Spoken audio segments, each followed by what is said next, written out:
تزول قدم ابن آدم يوم القيامة حتى يسأل عن خمس: عن عمره فيما أفناه، وعن شبابه فيما أبلاه، وعن مال من أين اكتسبه، من أين أنفقه، وأين اكتسبه، وماذا عمل بما علم، أو كما قال النبي صلى الله عليه وسلم।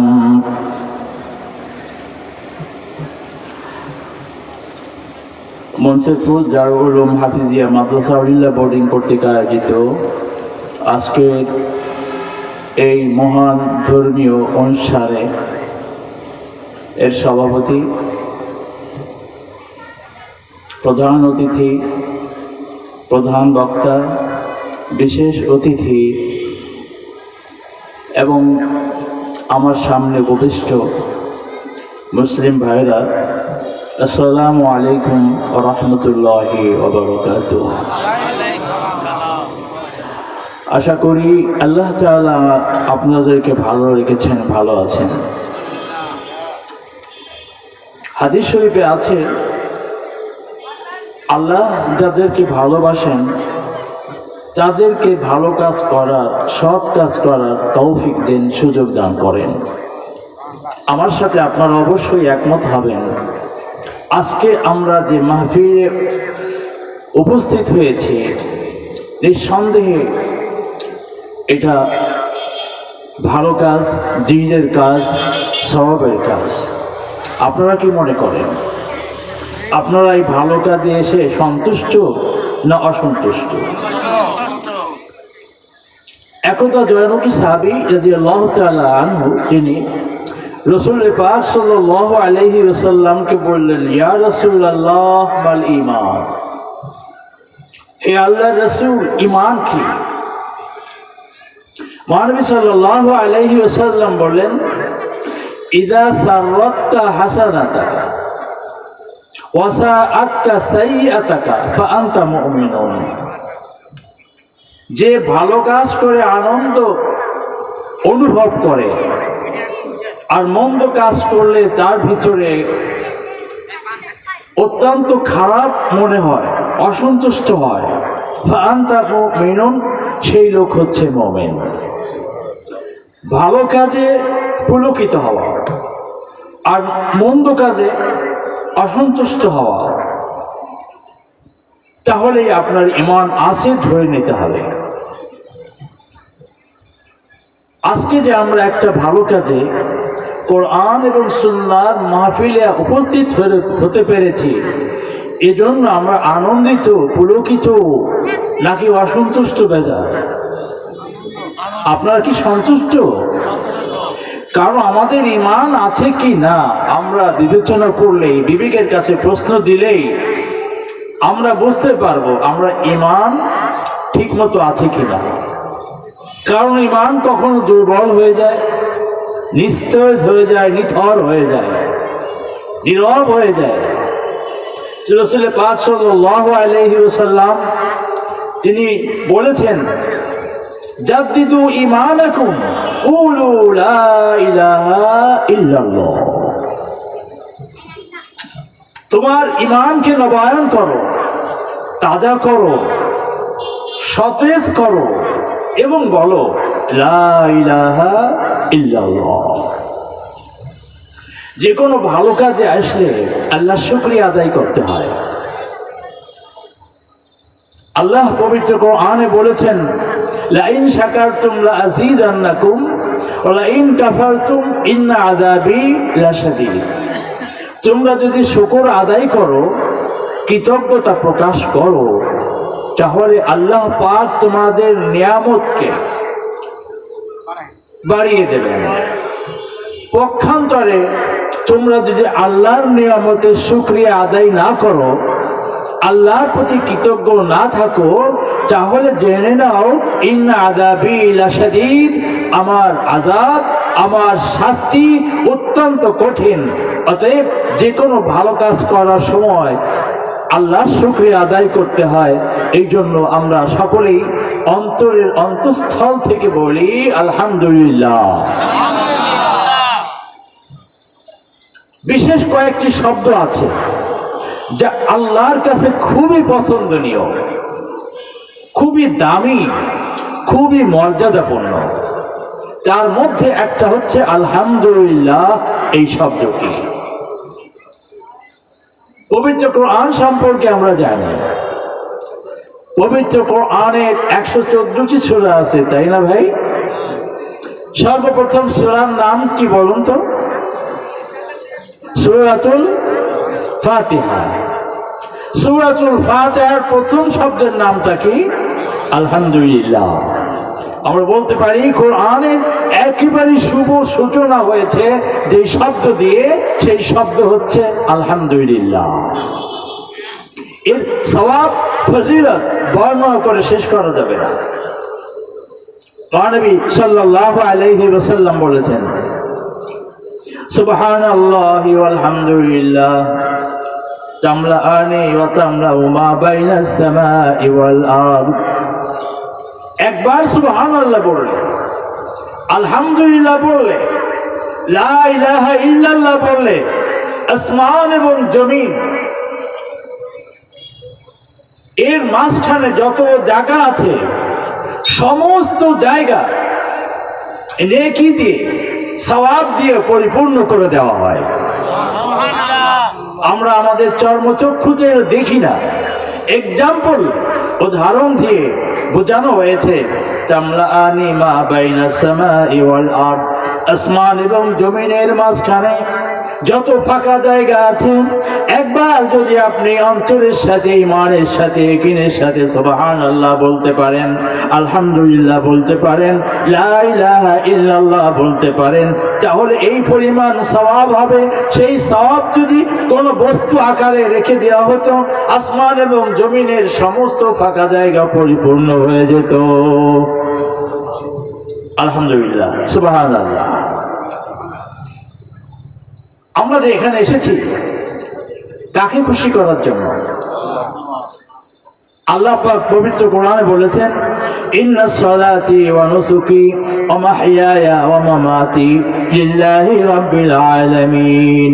নিশ্চয় আমার নামাজ,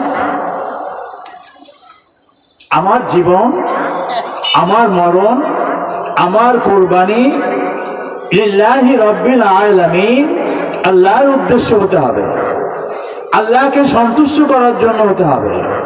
এখানে আমরা এসেছি আল্লাহকে রাজি করার জন্য, আল্লাহকে খুশি করার জন্য, কোরআনের কথা শোনার জন্য, হাদিসের কথা শোনার জন্য, জান্নাত জাহান্নামের কথা শোনার জন্য, কবরের কথা শোনার জন্য, হাসরের কথা শোনার জন্য, মিজানের কথা শোনার জন্য, জান্নাত জাহান্নামের কথা শোনার জন্য। যে এই কথা শুনে আমার জীবনের যেন একটা পরিবর্তন আসে। এই ক্ষণস্থায়ী জীবন শেষ হয়ে যাবে, দীর্ঘস্থায়ী জীবন যাকে আখিরাত বলা হয়, যা শুরু থেকে, যা শুরু আছে অনন্তকালের, আর শেষ নেই। সেই জীবনটা সুখের হয়, শান্তির হয়, আনন্দের হয়। আমরা যেন সকলে জান্নাতে যেতে পারি, সে উদ্দেশ্যে আমরা এখানে এসেছি। সত্যি কি না? যদি এমনটি হয়, যদি আমরা অন্য কাউকে দেখানোর জন্য এই কাজ করি, তাহলে আমাদের সওয়াব তো হবেই না, বরঞ্চ আরো গুনাহ হবে। প্রসিদ্ধ একটা হাদিসের কথা আমরা জানি, ইন্নামাল আমালু বিন্নিয়াত। সবাই জানেন না? হাদিসটা খুবই প্রসিদ্ধ। সমস্ত ভালো কাজের ফলাফল আপনার নিয়তের উপরে নির্ভর করে। আপনার উদ্দেশ্য যদি ভালো হয়, সওয়াব পাবেন। উদ্দেশ্য যদি খারাপ হয়, সওয়াব পাবেন না, আরো গুনাহ হবে। দেখুন, এই হাদিসের একটা ব্যাকগ্রাউন্ড ছিল এইটা, যে যখন আল্লাহ পাক মহানবী সাল্লাল্লাহু আলাইহি ওয়াসাল্লামকে হিজরতের আদেশ দিলেন। হিজরত আপনারা বোঝেন তো?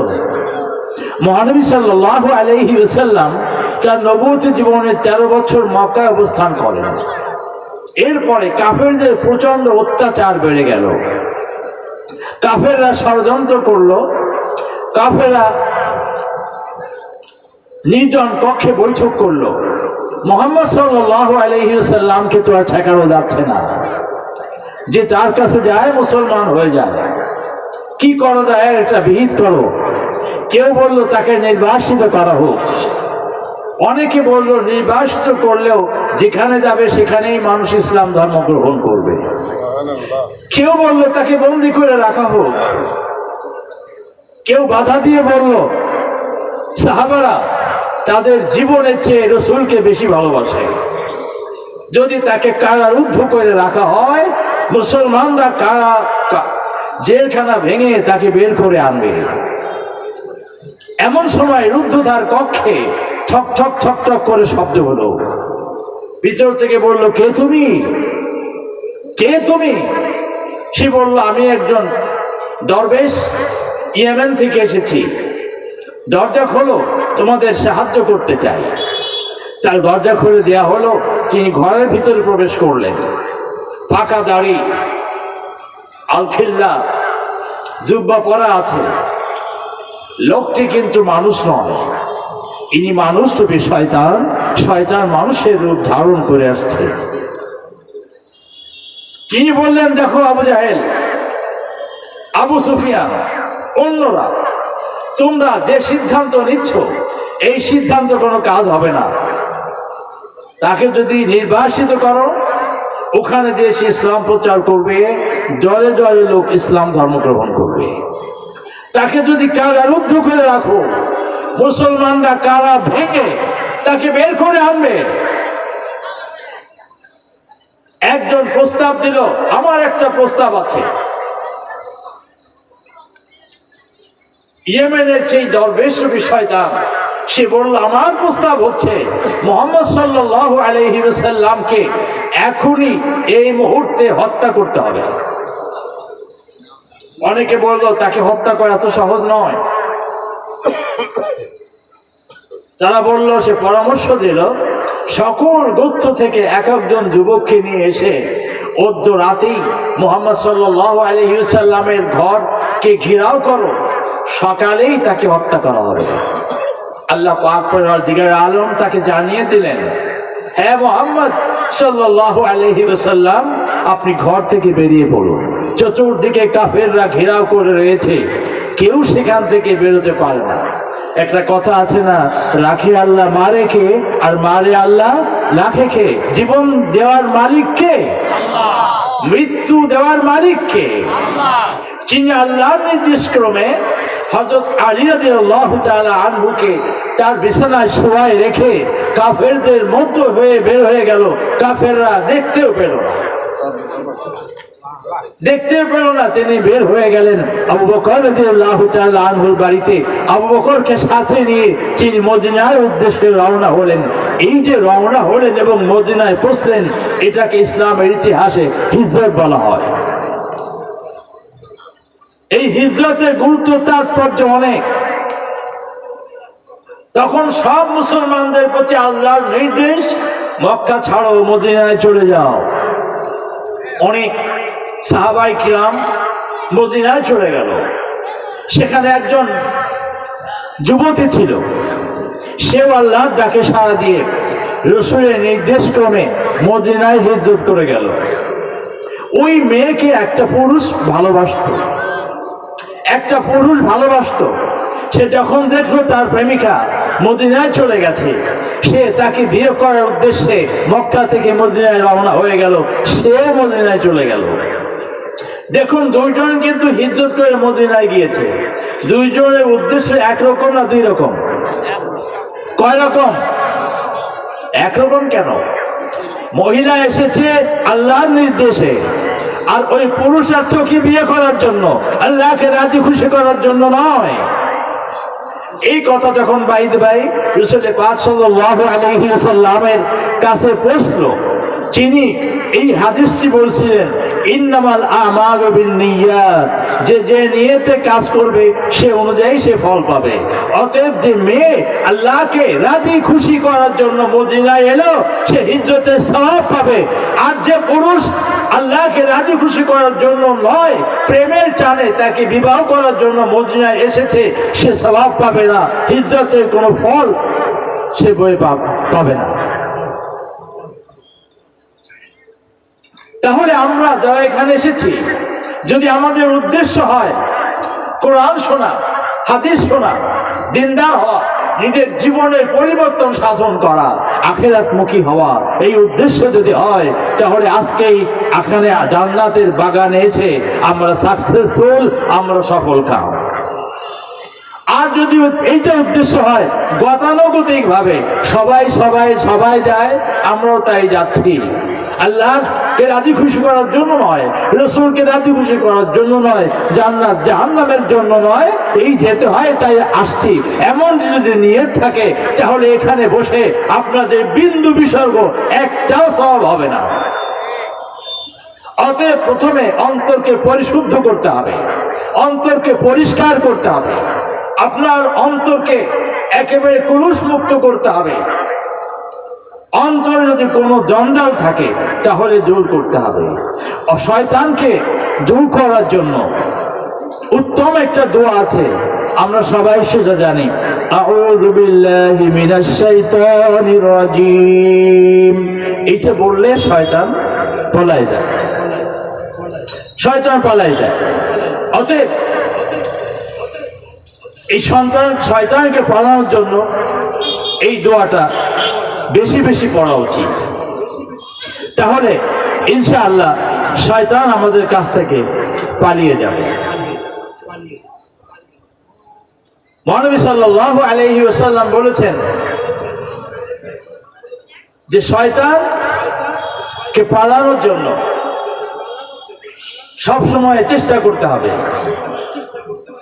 অন্তরকে পরিষ্কার করতে হবে, পরিচ্ছন্ন করতে হবে, এমন ভাবে যে জাগতিক জীবনের কোনো চিন্তা চেতনা, লোভ, অহংকার, মোহ এগুলো কিছু থাকতে পারে না। এই জন্য একজন আল্লাহর ওলি তিনি বলেছিলেন, হর তামান্না দিল সে রখসত হো গই, আব তো আজা আব তো খিলওয়াত হো গই। হে আল্লাহ পাক পরওয়ারদিগারে আলম, আমার অন্তর থেকে হিংসা, অহংকার, গীবত, পরশ্রী কাতরতা, দুনিয়ার মোহাব্বত সব দূর করে দিয়ে আমার অন্তরকে পরিচ্ছন্ন করলাম, ফাঁকা করে দিলাম। আব তো আজা আব তো খিলওয়াত হো গই। এখনই আল্লাহ তুমি আসো আমার অন্তরে, তোমার কুদরত নূর আমার অন্তর ঢেলে দাও।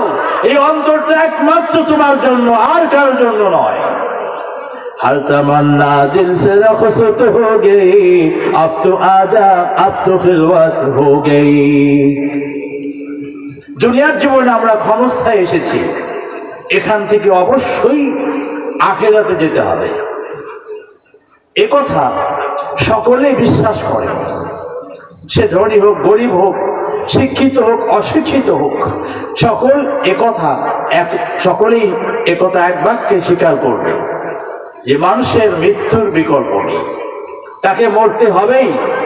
ক্ষণস্থায়ী জীবনে আপনি সুখে থাকেন, আনন্দে থাকেন, অসুস্থ থাকেন কিংবা ভালো থাকেন, আপনার জীবন কেটেই যাবে। আখিরাতের জীবন ওই যে শুরু হবে আর শেষ হবে না। আল্লাহ পাক পবিত্র কোরআনে বলেন, বাল তুসিরুনাল হায়াতাদ দুনিয়া ওয়াল আখিরাতু খায়রুন ওয়া আবকা। মানুষ কত বোকা! মানুষ দুনিয়ার জীবনকে নিচে রাখে, উপরে রাখে, আর আখিরাতের জীবনকে নিচে রাখে। দুনিয়া আগে, আখিরাত পরে। কোন জীবনটা আমাদের উত্তম বলুন তো? আখিরাতের জীবন। এই আখিরাতের জীবনকে ঊর্ধ্বে রাখতে হবে, আর দুনিয়ার জীবনকে নিচে রাখতে হবে। তাহলে আসুন আমরা অন্তরকে একটু পরিষ্কার করে নিই। মহানবী সাল্লাল্লাহু আলাইহি ওয়াসাল্লাম বলেছেন, যে ব্যক্তি এই দোয়াটি পড়ে, ইস্তিগফারটি পড়ে, আস্তাগফিরুল্লাহাল্লাযী লা ইলাহা ইল্লা হুয়াল হাইয়ুল কাইয়ুম ওয়া আতুবু ইলাইহি। এই ইস্তিগফার যে পড়বে কিনের সাথে আল্লাহ পাক তার জীবনের সমস্ত গুনাহ খাতা মাফ করে দেবেন।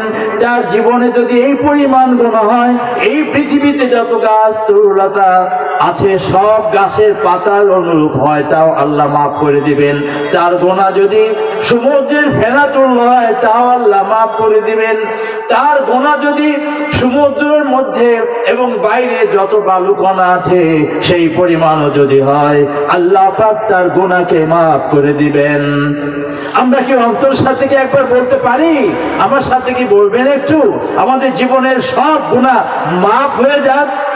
আজকের এই মাহফিলে আমরা এসেছি যেন আমরা কিছু নিয়ে যেতে পারি, যেন খালি হাতে ফিরে না যাই।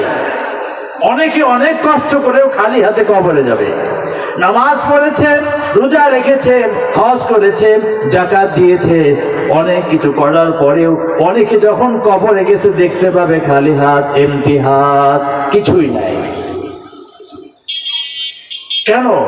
তার নামাজ কবুল হয়নি, তার রোজা কবুল হয়নি, তার হজ কবুল হয়নি, কিছুই কবুল হয়নি, তার কষ্টটাই শুধু ব্যর্থ হয়েছে।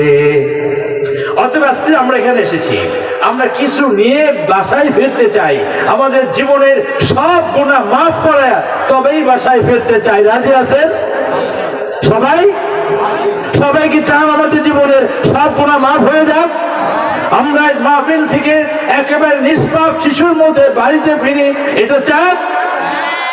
তাহলে আসুন আমার সাথে পড়ুন, আস্তাগফিরুল্লাহাল্লাযী লা ইলাহা ইল্লা হুয়াল হাইয়ুল কাইয়ুম ওয়া আতুবু ইলাইহি। কত সুন্দর কথা! এই যে আমরা ইস্তিগফার পড়লাম, যদি আল্লাহ কবুল করেন ইনশাআল্লাহ আমাদের জীবনের সমস্ত গুনাহ খাতাকে আল্লাহ মাফ করে দিয়েছেন। আরো কিছু আমরা নিয়ে যেতে চাই।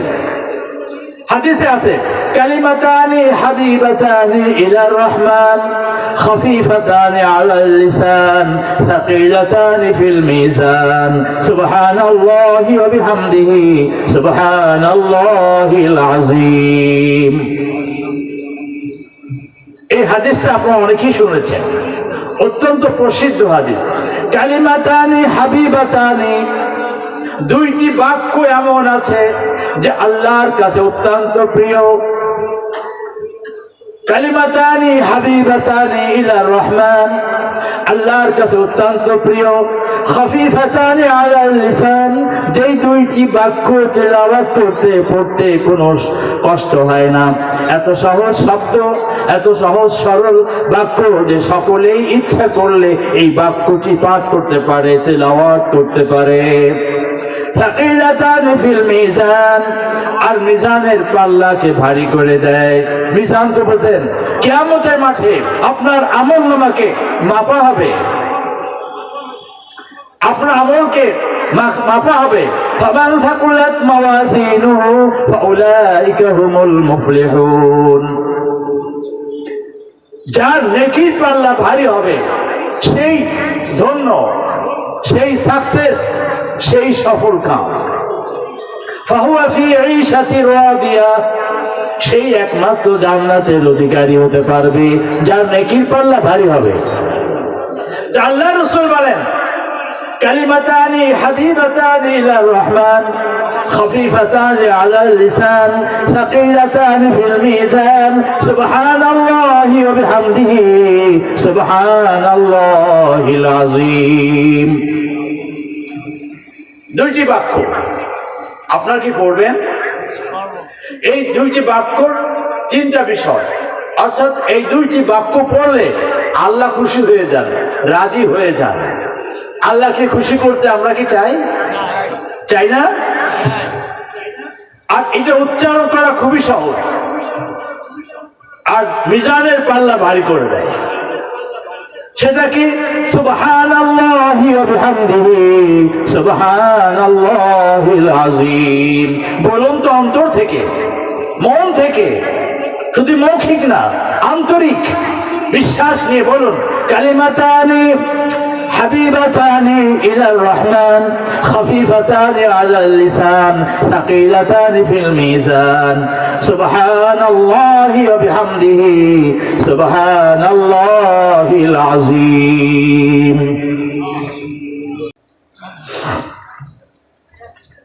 যাই হোক, আমি একটা হাদিস আপনাদের সামনে পাঠ করেছি, এইটা বলে শেষ করে দেবো। আর সময় সংক্ষেপ, অনেক প্রসিদ্ধ বক্তা রয়েছেন, তাদের মূল্যবান কথা আপনারা শুনবেন। আমি একটা হাদিস আপনাদের কাছে বলেছি, মা তাজুলু কদামা ইবনে আদম ইয়াউমাল কিয়ামাতি হাত্তা ইউসআলু আন খামসিন।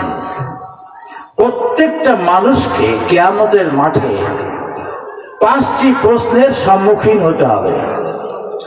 এই 5টি প্রশ্ন উত্তর দেওয়া ব্যতীত মা তাজালু কদামু আবদান, কোন মানুষ এক কদম বের হতে আগাতে পারবে না।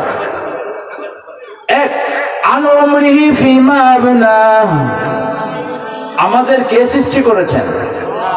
কে সৃষ্টি করেছেন? কে জীবন দিয়েছেন? কে শিশুকাল দিয়েছেন?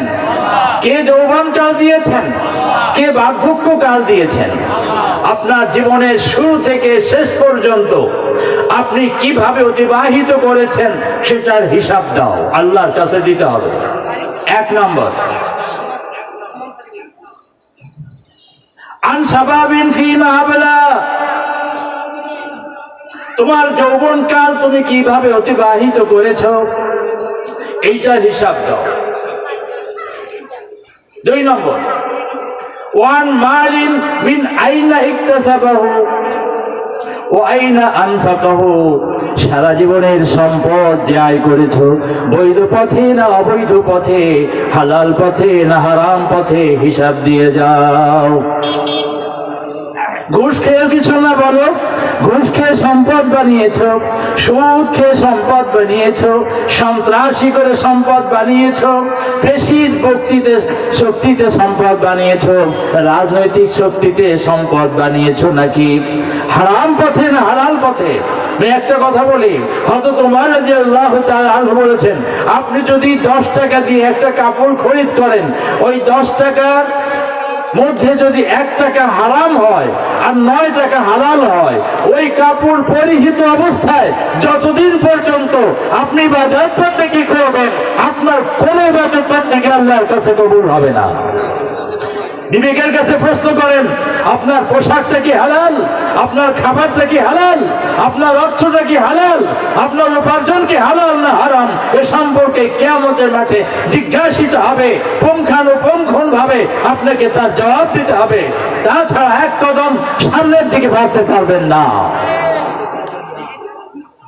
আন শাবাবি ফিমা আবলা ওয়া আন মালিন মিন আইনা ইকতাসাবাহু ওয়া আইনা আনফাকাহু, সম্পদ কিভাবে আয় করেছো আর সম্পদ কিভাবে ব্যয় করেছো সেই হিসাব আজকে আমার কাছে দিতে হবে। পারবেন? হিসাব আছে। হাসিবু ক্বাবলা আন তুহাসিবুকুম, কিয়ামতের মাসে আল্লাহ পাক কঠিন হিসাব গ্রহণ করবে। সেই হিসাব গ্রহণের আগেই তোমার দুনিয়ার জীবনে তুমি তোমার হিসাবটা মিলাই নাও। হাসিবু ক্বাবলা আন তুহাসিবুকুম ওয়া আইনা আনফাকাহু, কোন পথে ব্যয় করেছো যার হিসাব দাও। ওমাযা আমিলা বিমা আলিমা, আর তুমি যা জানতে সেই জানা অনুযায়ী তুমি আমল করেছো কিনা। আমাদের জীবন ঘনিষ্ঠ যে মাসআলাগুলি আমরা কিন্তু সবাই জানি। আচ্ছা বলুন তো, নামাজ পড়া কি ফরজ না? একটু সায় দিবেন। রোজা রাখা, হজ করা, যাকাত দেওয়া, ব্যভিচার করা, সুদ খাওয়া, ঘুষ খাওয়া, গীবত করা, পরনিন্দা করা, পরচর্চা করা, মিথ্যা বলা হারাম। এই সবাই জানি না আমরা, কিন্তু জেনেছো কতটুকু মেনেছো তাই বলে যাও। এই 5টি প্রশ্নের জবাব দেওয়া ব্যতীত কোনো মানুষ এক কদম সামনের দিকে এগোতে পারবে না। অতএব 5টি প্রশ্নের জবাব ফুলফিল করে যদি কবরে যান তাহলে সার্থক। আল্লাহ বলেছেন ওয়ালা তামুতুন্না ইল্লা ওয়া আনতুম মুসলিমুন, মুসলমান হয়ে মরো, না হলে সর্বনাশ হয়ে যাবে। অনেক খবর আছে। অতএব এই 5টি প্রশ্ন আমরা এখন থেকে তৈরি করব। মৃত্যুর কোনো বিশ্বাস আছে?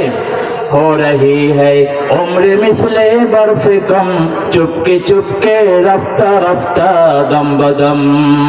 বরফ আছে না, বরফের দলা যদি দেখেন যে বরফ থেকে 1 ফোঁটা 2 ফোঁটা পানি পড়তে পড়তে পড়তে এক সময় নিঃশেষ হয়ে যায়, আর কোনো অস্তিত্ব থাকে না। ঠিক তেমনি ভাবে আমাদের জীবন থেকে 1 মিনিট 2 মিনিট, 1 ঘন্টা 2 ঘন্টা, 1 দিন 2 দিন, 1 সপ্তাহ 2 সপ্তাহ, 1 মাস 2 মাস, 1 বছর 2 বছর, এইরকম করতে করতে আমাদের জীবন শেষ হয়ে যাচ্ছে। এক সময় এমন হবে মৃত্যু দূত আপনার সামনে এসে উপস্থিত হয়ে বলবে, তোমার রূহটা বের করে দাও।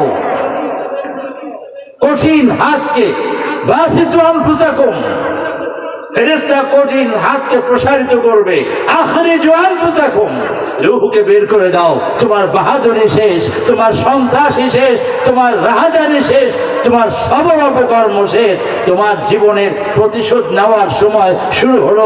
কবরে যেয়ে দেখো কি অবস্থা দাঁড়ায়। কবরে যদি কেউ সাহায্যকারী থাকবে? মা থাকবে, বাবা থাকবে, বন্ধু বান্ধব থাকবে, ছেলে সন্তান থাকবে? কেউ থাকবে না। উপরে মাটি, ডাইনে মাটি, বামে মাটি, নিচে মাটি, সর্বত্র একাকিত্ব। কেউ নেই আপনার সাথে সহযোগিতা করার জন্য, সাহায্য করার জন্য। ওই সময় কিন্তু মহা বিপদে আমরা পড়ে যাব। এই জন্য হযরত ওসমান রাদিয়াল্লাহু তাআলা আনহু কবরের কাছে গিয়ে ভীষণ ক্রন্দন করতেন, কাঁদতেন। লোকেরা বলতো, আপনি মৃত্যুর কথা শুনে কাঁদেন না, জান্নাত জাহান্নামের কথা শুনে এত কাঁদেন না, কবরের কাছে এসে কাঁদেন কেন? হযরত ওসমান রাদিয়াল্লাহু তাআলা আনহু বললেন, দেখো, আখিরাতের জীবনের প্রথম ঘাঁটি হচ্ছে কবর। কবরের পরীক্ষায় যে উত্তীর্ণ হয়ে যাবে, সে বাকি সব উত্তীর্ণ হয়ে জান্নাতুল ফেরদাউসে পৌঁছায় যাবে। আর যদি কবরে দিয়ে সে ব্যর্থ হয়, জাহান্নামী হয়, কবর জীবনের শাস্তি শুরু হয়, তাহলে পরবর্তী প্রত্যেকটা জীবনে সে ব্যর্থ হবে এবং জাহান্নামে সে পৌঁছে যাবে। আমরা জান্নাত যেতে চাই না জাহান্নামে যেতে চাই? পরিশেষে আমি একটা কথা বলি, আমরা সবাই জান্নাতে যেতে চাই, ঠিক না? আপনারা একমত? মহানবী সাল্লাল্লাহু আলাইহি ওয়াসাল্লাম বলেছেন, তোমরা আল্লাহর কাছে জান্নাতের প্রার্থনা করবে। জান্নাতের মধ্যে যেই জান্নাতটি সবচেয়ে সুন্দর, সর্বোত্তম, তার প্রার্থনা করবে। সেই জান্নাতের নাম হচ্ছে জান্নাতুল ফেরদাউস। জান্নাতে ফেরদাউসে যাওয়ার জন্য প্রার্থনা করবে। এই আশা রাখতে হবে যে আল্লাহ আমাকে জানো জান্নাতুল ফেরদাউস নসিব করেন। এরকম জান্নাতুল ফেরদাউস নসিব করার জন্য যে যে করণীয় বিষয়, বিশেষ করে 5টি প্রশ্ন আপনি যেন তৈরি করতে পারেন, এই আশাবাদ ব্যক্ত করেই আমি শেষ করছি। আল্লাহ পাক আমাদের সকলকে এই তৌফিক দান করুন যে হাদিসটিতে 5টি প্রশ্নের কথা বলা হয়েছে, তার অ্যান্সার পরিপূর্ণ ফুলফিল করে তবেই যেন আল্লাহ তাআলা আমাদেরকে ঈমানের সাথে মৃত্যু দান